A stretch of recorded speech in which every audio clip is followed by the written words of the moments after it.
Ndabaramutsa mu izina ry'umwami wacu Yesu Kristo, ndabifuriza umunsi mwiza, umunsi w'amahoro n'umunezero muri mpwemu yera. Haleluya, haleluya. Tumaze iminsi turi ko tuyaga ku jambo rivuga ngo isezerano twahawe kuri mpwemu yera, turihawe na Yesu Kristo muri Yohana igice cya 16 umurongo w'indwi, aho yadusezeranira kugenda kugira ngo bitubere vyiza umwitsa aze maze dushobore kuba muri ino si turiko dukora ivyo data agomba.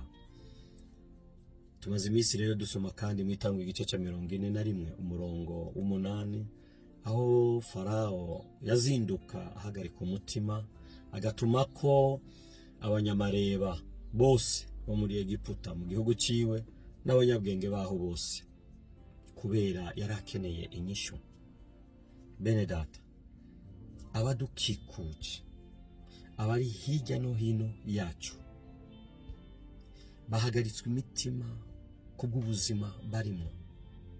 Ntubabone bafise uburyo wibaze yuko batunganye baroraniwe. Oya, hari kibabakiye. Rero nta kindi bifuza inyishu. Ino si irabaremereye, irabaruhije.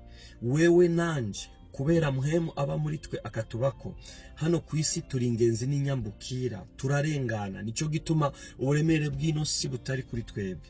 Abantu rero badukikuje barakeneye inyishu mu buzima bwabo ivuye kuri twebwe, kubera dufise uwaremye isi n'ijuru aba muri twebwe, n'ubushobozi bwiwe bukaba buba muri twebwe.